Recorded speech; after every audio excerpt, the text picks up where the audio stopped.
2024 में लोकसभा चुनाव होने जा रहे हैं और इन लोकसभा चुनाव से 26 राजनीतिक दलों का महागठबंधन भी हो चुका है, जिसे नाम दिया गया है इंडिया वर्सेस एनडीए। तो देखने को मिलेगा ही, लेकिन इस इंडिया महागठबंधन से बिल्कुल अलग है बहुजन समाज पार्टी। बहुजन समाज पार्टी को लेकर दावे ये किए जा रहे हैं कि कहीं ना कहीं ऐन मौके पर बाजी पलटती हुई वह देखी जा सकती है, क्योंकि बीजेपी की बी टीम उन्हें कहा जा रहा है। हालांकि आकाश आनंद की तरफ से इनकार कर दिया गया है कि ऐसे कयास यहां पर लगातार चल रहे हैं, ऐसा कुछ भी नहीं है। बीएसपी अकेली ही चुनाव लड़ेगी। लेकिन दूसरी ही तरफ यहां पर यह भी दावे किए गए हैं कि कहीं ना कहीं बीएसपी और एआईएमआईएम का गठबंधन हो सकता है। इसी के बारे में आपको जानकारी देने जा रहे हैं एक बार फिर से।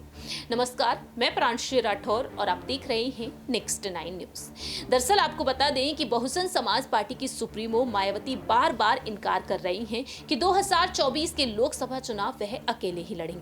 लेकिन दूसरी ही तरफ कयास यहां पर ये तेज हो चुके हैं कि मायावती या तो बीजेपी की तरफ रुख कर सकती हैं या फिर कांग्रेस की तरफ, जो उनका नरम रुख देखने को मिला है उसके बाद वह कांग्रेस की तरफ ही रुख करना यहां पर देखी जा सकती है।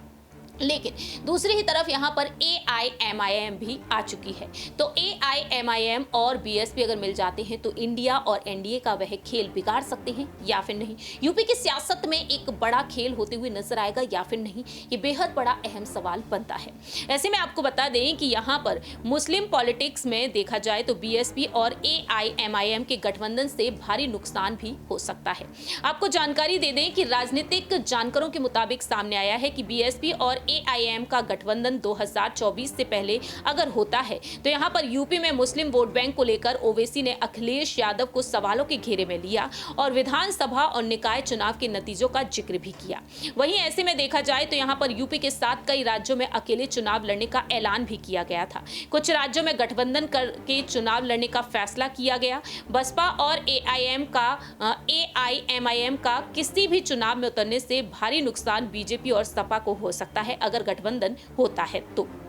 वहीं दूसरी ही तरफ मुस्लिम वोट बैंक में बिखराव भी देखने को मिल सकता है अगर ये दोनों पार्टियां एकजुट नहीं होती, क्योंकि राजनीतिक जानकर कहते हैं कि बसपा और एआईएमआईएम का अगर एक साथ नहीं आए तो मुस्लिम वोट बैंक में बिखराव देखने को मिल सकता है। तो इस तरह से देखा जाए यहाँ पर गठबंधन बेहद जरूरी माना जा सकता है। बीएसपी अगर अकेले चुनाव लड़ती है तो इंडिया एनडीए का खेल भी बिगड़ सकता है, क्योंकि राजनीतिक जानकर कहते हैं कि जातीय जनगणना उत्तर प्रदेश के साथ देशभर के सभी राज्यों में कराए जाने की मांग उठाकर मायावती ने बीजेपी की चिंता को बढ़ा दिया है। और ऐसे में देखा जाए तो ओबीसी वर्ग यहां पर एकजुट होता हुआ नजर आ सकता है, क्योंकि यहां पर बीजेपी पर शुरुआत से ही बनिया और सामान्य वर्ग की पार्टी होने का आरोप लगता है। तो ऐसे में यहां पर इंडिया गठबंधन में कांग्रेस, सपा और आरएलडी के अलावा उत्तर प्रदेश में कोई प्रमुख दल नहीं जुड़ा है। अगर मायावती जातीय जनगणना की मांग को लेकर मुखर होती हैं तो ओबीसी वोट बैंक में बिखराव हो सकता है और कहीं ना कहीं यहां पर बसपा प्रमुख का ये दाव भाजपा की एनडीए और सपा की इंडिया को भारी ही नुकसान पहुंचा सकता है।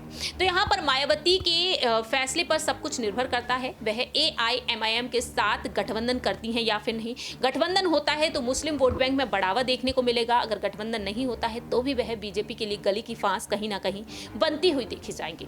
इस खास रिपोर्ट में इतना ही। बाकी की तमाम अपडेट्स के लिए देखते रहिए नेक्स्ट 9 न्यूज।